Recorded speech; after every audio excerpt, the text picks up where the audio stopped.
don't like this port, is what I would have said if Aspyr didn't release the unreleased content for Knights of the Old Republic 2, and then I started playing it and Star Wars Celebration happened this past month, and with that came out the announcement of Knights of the Old Republic 2, finally released on the Switch.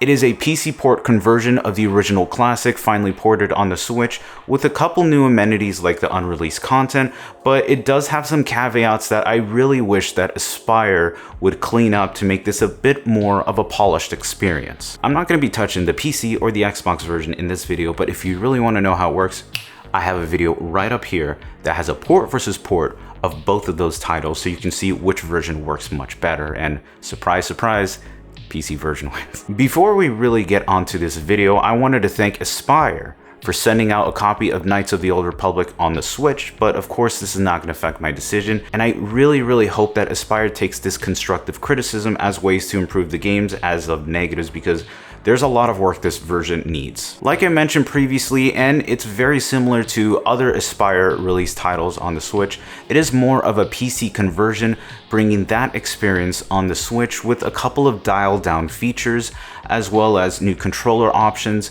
that you can play, and it's pretty nice to have these amenities on the Switch, and if you really wanted to, on the go. So I think this will be a nice way for people who have never played Knights of the Old Republic to have this on a nicer and more convenient way to play. It does use the common amenities that we've seen, like proper widescreen, as well as a proper HUD that's used both in combat as well as in the menus. So Aspyr did a good job bringing those kind of amenities. I know they weren't really as present in other versions, but they really did do a great job here. But there's a lot of polishing they need to do, and you'll start to see a little bit of differences that I really think make this port suffer and pretty much inferior. I mean, it's going to be inferior to the PC because of what the PC can output, but you'll see more so of what I mean. As soon as I booted this game up, the first problem was apparent, and that was the audio. My God, I started with the FMVs because that's what the intro says, you know, Obsidian, and then it goes into Knights of the Old Republic, and I swear the music was absolutely blasting to probably 10 or 15 decibels above zero. Not only that, the audio was completely distorted. I'll put a listen, but I'll dial down the audio just so it won't hurt your ears like it did mine.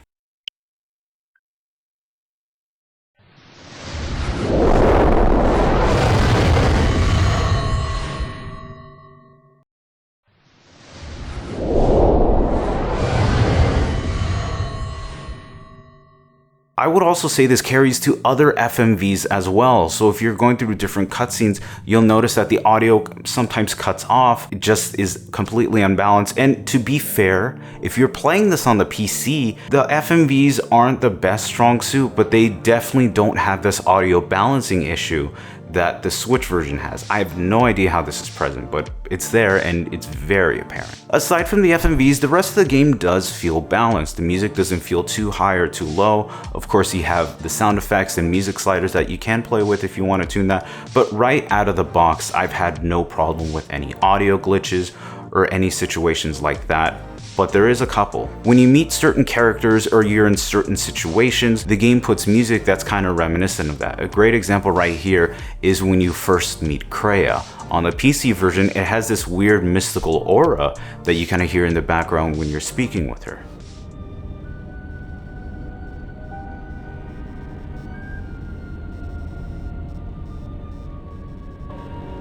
Find what you're looking for amongst the dead. And now compare this with the Switch version, and that's completely out of the experience. I have no idea why Aspyr didn't add that here.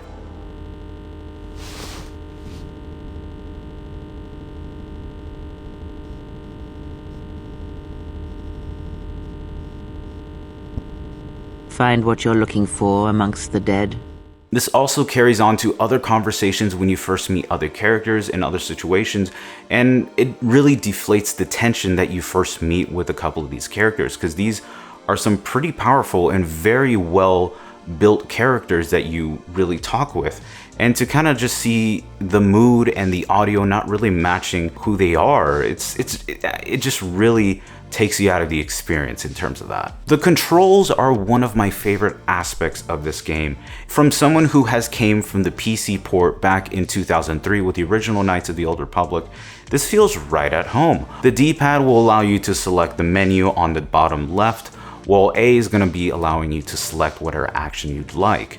Use ZR, LR to kind of trigger targets, and what's nice is that the game uses an auto target system, so if you're trying to interact with doors, with NPCs, with certain chests and items, you won't really have any problem trying to interact with that. To kind of flip it on the PC side a little bit, while Knights of the Old Republic 1 doesn't really have this properly done, Knights of the Old Republic 2 does a great job because of the Steam update that came out in 2005. It just plays absolutely great. While there isn't any button remapping or anything like that, I think the default controls work fine, but I'm always wanting to push more for accessibility features and to have more of that implementation here. So Aspyr, I think you still need to have some work under here. One of my complaints too is that the camera movement is really slow. If you're using the right stick to kind of pan left or right, it has this very slow turn and then it defaults to a much quicker one after you've held the button. And it's just really annoying because you're going to be using this button a lot, and yet it's really annoying to be traversing through something like this. So I think the best way to remedy this is, increase the analog sensitivity. I really hope that they add that. One of the features that I'm always proud that Aspyr puts in their titles is a cheat system, a built-in cheat system. You press L3 3 times on the stick and you're introduced to a brand new in-house cheat menu that allows you to do warping to different sections of the game. If you wanted to start from the end of the game, it allows you to spawn different NPCs as well as items, which is a very cool thing. You can get the lightsaber at the beginning of the game, or if you want to skip Paragus entirely, which I highly recommend because I hate Paragus, I think you'll have a great time going to Telos, Dantooine. It's just nice to be able to do that. And this is actually objectively superior to the PC version because while with the PC version you have to memorize all of these codes and input this, at least what's nice on the Switch is that it has everything toggled in there very nicely. That is what I appreciate. I just want that consistency that they do with their cheat menus with the entire game. And then going on to the graphics, it's a mess. The best way to describe this game, it's the PC version but on medium settings. Texture quality is most likely on medium, as well as anti-aliasing and isotropic filtering. Looking at these side by side, you can see that it's almost looking exactly the same as my PC counterpart here, with all of the settings turned down to medium. So the reason that Aspyr did this was to maximize the amount of frames that you can get on the Switch while having a decent image quality that I think is okay. But then as you start to play the game, you'll really start to see a lot of faults. I don't know if there's a natural motion blur that's built in here, but the image quality looks extremely muddy and blurry, like someone, put a layer of Vaseline on the image. It doesn't look pretty to look at all, and it's actually quite ugly.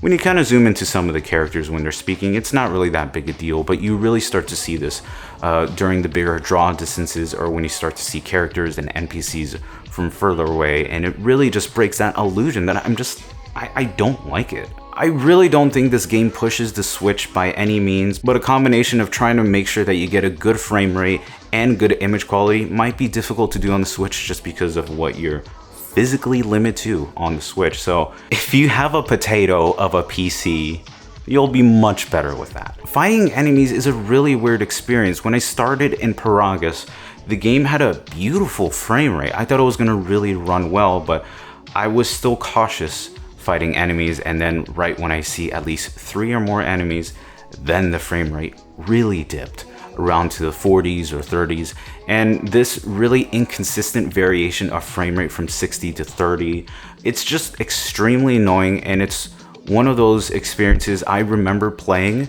when Knights of the Old Republic 2 came out on my Pentium 4 back in the day.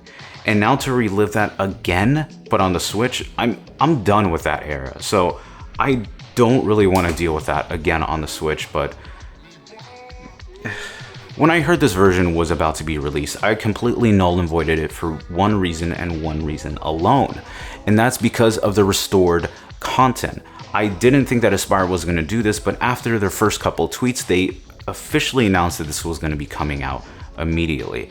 Now, my couple problem is when I first downloaded this, I didn't see the restored content, and most likely it'll be released on a later date. I wouldn't say that's unforgivable, but considering that this is an integral experience of Knights of the Old Republic, it would have been really nice to have this on release date because the game is going to be more complete in that sense. To give you guys background on the restored content, Obsidian back in 2004 was heavily pushed by LucasArts to release Knights of the Old Republic 2 in Christmas of 2004. Because of that, a lot of dialogue, content, worlds, and even character arts were completely taken out of the final experience. So the only way to be experiencing that is the restored content mod, which is a compilation of lost dialogue, lost worlds, and characters completely restored so you can play them. Now it's nice because Aspyr is not going to be selling this, and I would prefer them not to for two reasons. One, these assets, at least the restored content, was given to modders by Obsidian. And two, this is a compiled list of mods done by modders. So I would really hope that Aspyr does not profit on that, because that's not really on the work of them. It's kind of on the work of the modders that did this, but it's a weird legal gray territory because no one officially owns those assets because they were never released, but it was never officially released and it was done by modders. So it's a weird gray situation. I don't really know where to put my opinion on that, but I think it's worth noting that too. In portable mode, that's probably the reason why you're going to get this on the Switch, and I am pretty happy to say that it runs rather nicely. Better than docked mode, and it makes sense because it's most likely running at a lower resolution than on docked. I would say that I've touched that 60 FPS experience for most of the time, while there are dips, but if anything, this is one of those games that plays better handheld than it does on docked, and I would probably say that just because of the lower frame rate, but I don't know. It's just weird to say that, you know? So what is the point of this? What is the point of playing this version, and who is this for? This is mostly going to be for the new Star Wars fans who don't want to mess with modding, don't want to mess with anything on the PC or the Xbox, just want one price to buy the game and you're done with it. And for those people, they'll be satisfied. I would say that. But for those who have played Knights of the Old Republic like myself, you most likely have it either on PC or the Xbox, or have already played it a couple dozen times. And considering that Aspyr is charging $14.99 for a 2004 game that I can easily get on PC for $3 on Steam, and you could actually get it for $10 to $15 on a physical cart, it's a hard sell. Considering that you're going to be having a ton of audio glitches, you're going to be having some graphical glitches, there's just a ton of problems that I just want Aspyr to go back to fix it, to make it a more polished experience, to at least justify that $14.99. But chances are you're not going to be getting that and you have it on PC. And personally, that's my preferred way of doing it. While I wouldn't really advocate so much for the PC physical copy because it doesn't really have the Steam updates that you can have on that, but you can get the restored content on this. There's a ton of mods, and if you want to see a video on that, I have one up here as well that gives you more input on how to play mods on PC. But at the end of the day, it's another version of Knights of the Old Republic to play for people who haven't, and if you want to go down that route, it's an option, and I don't think options are a bad thing, but like I said, you need to know what the other options are, and the other options are significantly better than what Aspyr has put out. I'm sorry guys, I really wish that you made a bit more of a polished experience, but I hope the constructive criticism helps you guys to make this more of a robust experience for not only KOTOR II, but for other Star Wars games that will be released in the future. What do you guys think? How are you going to be playing Knights of the Old Republic? Does the Switch call you to take it on the go? Or does the PC version really just strike you home playing it on desktop or maybe the funky Steam Deck? Let me know in the comments below so we can have a nice discussion. Thank you guys so much for watching the video. If you really loved the video, a like and a sub is always helpful. If you do want to support the work that I do here, as well as my other videos, I have a link right up here that you can check out for my Patreon. If you want to see the other videos I do, I have them right here. Thank you guys so much for watching the video. I really do appreciate it. Hope to see you soon.